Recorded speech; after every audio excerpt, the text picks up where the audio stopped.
নমস্কার প্রিয় দর্শক বন্ধু, আমি সাহেব। আজকের এই ভিডিওতে আমি যে বিষয়টা বলবো সেটা হলো ভারত এবং বাংলাদেশ বর্তমান যে সিনারিও চলছে, বর্তমান যে সম্পর্ক রয়েছে এবং বাংলাদেশের যে যুব নেতা, গণঅভ্যুত্থানের নেতা হাসনাত আবদুল্লাহর যে একটা বক্তব্য, যেটা কন্ট্রোভার্সি তৈরি করেছে ভারত এবং বাংলাদেশ সম্পর্কে, সে বিষয়ে বিস্তারিত ভিডিওটির মাধ্যমে তুলে ধরবো। যারা আপনারা আমার এই চ্যানেল প্রথম, তারা অবশ্যই চ্যানেলটিকে সাবস্ক্রাইব করে রাখুন। এই চ্যানেলের মাধ্যমে আপনাদেরকে বিভিন্ন আন্তর্জাতিক সম্পর্ক সম্পর্কে বিস্তারিত তথ্য দেওয়া হয়। তো প্রথমে বলে রাখি যে গত জুলাই গণ অভ্যুত্থানের নেতা হাসনাত আবদুল্লাহ, তিনি একজন ইয়ং লিডার বাংলাদেশের। তো তিনি তার ইনকলাব মঞ্চ, যেখানে বাংলাদেশে তৈরি হয়েছিল, করা হয়েছিল অ্যাকচুয়ালি ভারত বিরোধী বক্তব্য করার জন্য। তো সেখানে তিনি বলেন যে ভারতে আশ্রয় নিয়েছে আওয়ামী লীগের নেতারা, হাসিনা বাংলাদেশের প্রাক্তন প্রধানমন্ত্রী এবং যে সমস্ত আওয়ামী লীগের কর্মীকর্তা রয়েছে, তারা নাকি ভারতবর্ষে আশ্রয় নিয়েছে এবং তারা তাদেরকে বলছে সে যে সন্ত্রাস কার্যকলাপে তারা নাকি সহযোগিতা করছে। তো ইনডাইরেক্টলিভাবে ভারত নাকি সেই সব কর্মীকে সাহায্য করছে যাতে বাংলাদেশে অস্থিতিশীলতা তৈরি করা যায়। এই নিয়ে একটা গা গরম করা একটা রাজনৈতিক বক্তব্য কিন্তু তিনি ওই ইনকলাব মঞ্চ থেকে দেন এবং এটা বলে যে ভারত যদি আওয়ামী লীগের যে সমস্ত কর্মকর্তা রয়েছে তাদেরকে ভারতে আশ্রয় দিয়ে বাংলাদেশে মানে অরাজকতা সৃষ্টি করে, বাংলাদেশকে ডিস্টেবিলাইজ চেষ্টা করে, তাহলে বাংলাদেশও কি করবে?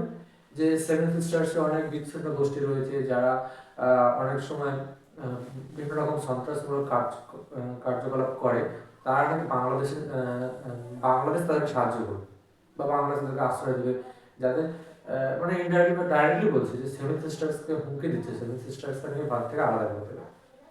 মানে এইরকম হুমকি হাসনাত আবদুল্লাহ, একজন যুব নেতা, তিনি কিন্তু দিচ্ছেন। কিন্তু এটা ভারতকে সরাসরি, ভারতের যে সার্বভৌমত্ব, ভারতের যে স্বাধীনতা সরাসরি হুমকি ভারতের স্বাধীনতা। তো ভারত যদি এর বিরুদ্ধে কোনো রকম ব্যবস্থা গ্রহণ করে, কোনো রকম বাংলাদেশের বিরুদ্ধে স্ট্রং অ্যাকশন নেয়, ভারত কিন্তু এখনো বাংলাদেশের প্রতি সহানুভূতিশীল কোনো রকম মানে শক্ত কদম কিন্তু নেয়নি। আমরা গত 1 বছর 1.5 বছর ধরে দেখছি বাংলাদেশ কিন্তু বিভিন্ন রকম হুঁশিয়ারি করছে ভারতের বিরুদ্ধে। ভারত কিন্তু সেরকম কোনো রকম শক্ত পদক্ষেপ বাংলাদেশের বিরুদ্ধে নেয়নি। তো ভারতের সঙ্গে বাংলাদেশ, সেই সব দেশের রাজনৈতিক যারা বিশ্লেষক রয়েছে, যারা আন্তর্জাতিক বিশ্লেষক রয়েছে, তারাও জানে যে ভারতের সঙ্গে চব্বিশ চব্বিশ ঘন্টায় 4 ঘন্টা যুদ্ধেও তারা এটি উঠতে পারবে না। বাংলাদেশের সামরিক ক্ষমতা ভারতের থেকে অনেক খুব পিছিয়ে। না সামরিক ক্ষমতা রয়েছে বাংলাদেশের, না অর্থনৈতিক ক্ষমতা রয়েছে। সে দেশের একটা নির্বাচিত সরকার এখন নেই, অন্তর্বর্তীকালীন সরকার এখন দেশ চালাচ্ছে। সে দেশের এখন নির্বাচন বন্ধ হয়নি। তো সেই সব দেশের এখন বর্তমান যে সমস্ত গা গরম করে নেতারা উঠেছে, বক্তৃতা দেওয়া নেতারা উঠেছে, তারা এইসব বলি আওড়াচ্ছে ভারতের বিরুদ্ধে।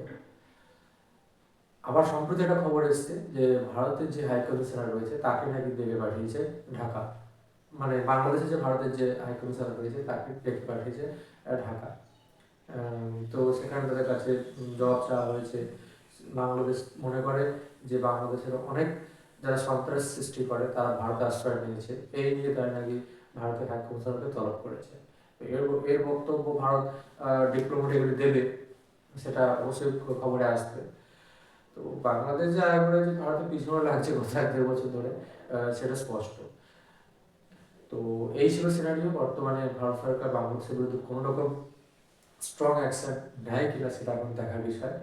তো আজকের এই ভিডিওতে আপনাদেরকে বর্তমান যে খবরটা, বাংলাদেশ এবং ভারতের যে সম্পর্ক, সেই নিয়ে তুলে ধরা হলো।